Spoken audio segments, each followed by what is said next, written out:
This is Outnumbered. I'm Andrea Tantaros, and here with us today, Harris Faulkner, Jedediah Bila, Kirsten Powers, and today asking from the Ohio State win this week. It was quite glorious. Tell us how you get a national title, and because the Superdome is such a great venue, 65,000, everybody stood. Nice for the entire cleanup. game. Yeah. It was right. Good luck with that. Yeah. Anyway, great to be back with you. Great to have you back here. Speaking of great seats, you have the best one in the entire house. It's Hammer time. And Kirsten's back too. We're glad to see her. Here we go. Welcome back, Kirsten, who's got a book coming out. We missed you very much, but we're happy to have you. And she almost missed the show too. Didn't really want to give that away, but 8 minutes before it starts. I mean, all right, unbelievable. We might miss our A block. We gotta go. Go, baby. In the wake of the Paris terror attacks, the Obama administration seems to be putting out some mixed messages on how much of a threat Al-Qaeda is. A resistance by President Obama and some spokespeople to use the words radical Islamic terrorists. However, in the op-ed that I just read from, they use the term, Cameron and Obama. Figure out what can we say and what is acceptable. Oh, it's definitely not easy because it seems so obvious. So obvious, Kirsten.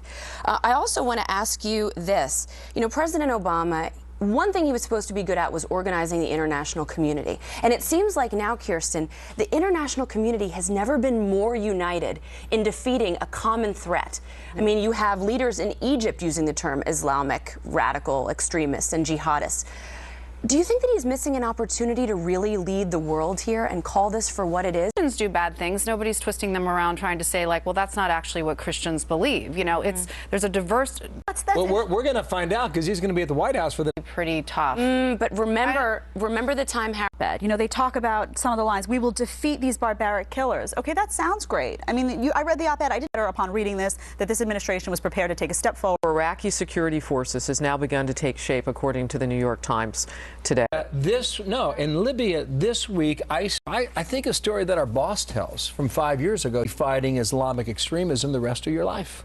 And not a single hand went up. And now you see it in place after Power after we asked Hosni Mubarak to step aside.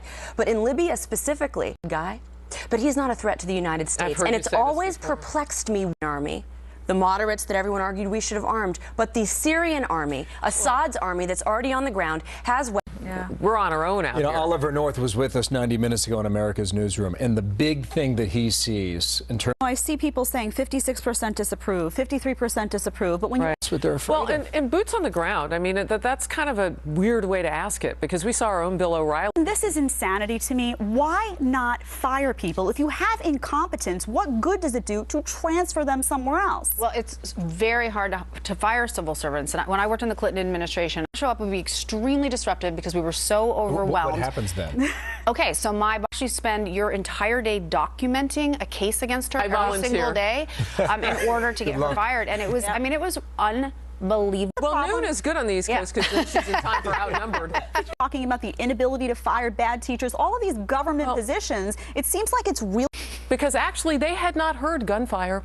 That was from a construction site nearby. In fact, it was gunfire that because of a housekeeper finding the bullet entry point, that actually a bullet had been fired and kind of the whole genesis of the whole thing, and then they were properly, they're not firing properly. Disaster. Because hiring would actually require work, right? And it's just a game of musical chairs. They're just shuffling, I should say, resumes around the administration. Everyone's scratching each other's back. They just keep taking each other's jobs. You know, the story that Kirsten pointed out, there's probably hundreds and hundreds and hundreds. I mean, that we could sit here and have story time on the couch. Now, Harris, you keep asking, hold on, Hammer, you keep asking where the spine is? Yes. It's like we should rename the government Gumby because there is no spine. Yeah, that's right. And Gumby's like weak. And finally, it's why the private sector, the government will never do the job, Hammer time, as well as the private sector. 7,400 stripper appointments on the top. They represent board. You know that? I love it when you do that kind of forensic. Well, 46. I was like, all right. 32. A little bit out of the. But she's 39. I bet she'd she's shopping young. She's shopping young. I bet she'd make an exception for you. There you go. If I was turning 39, I'd want to have dinner with Bill Hammer. You reckon? Oh, yeah. This restaurant, I bet we'd get more responses for women to sit at the table with you, Hammer. I like the way you think. Doesn't it sound kind of desperate for this woman, though? I mean, well, how is it different? She just I don't know. It could be kind of empowering. She's got 100 guys lined up here. There you go. I mean, Who's she vetting could these pick from guys? 100. I'm worried It's for like- her safety. These guys. It's like a whole new app, isn't it? Yeah. Yeah. Right? I kind of like this, though. This is like the birthday Bachelor. She said, I'm not going to go on the show The Bachelor. I'm going to make my own Bachelor. But the only thing that I don't understand is her only requirement outside of course, age and location is that he can use a knife and a fork. What else? Don't you think she should have some other stuff? I've got some suggestions. How about you? Never mind. We're on daytime television. Right? Keep it But clean. she doesn't want to be Right. embarrassed by Using a knife and a fork. I mean, No. that's what she's concerned about him using? Oh no. All right. I guess she Drop the could mic. just go alone, but Drop the mic. Good luck, Stephanie. Hammer You're our looks gal. so Come on. incredibly young for his age. Who Appreciate needs that. a date? This one's hot. 24 feels great. Okay, we're staying right here for Outnumbered Overtime on the web. FoxNews.com/outnumbered. Click the Overtime tab. We are back for the TV version tomorrow at noon Eastern. Now happening now.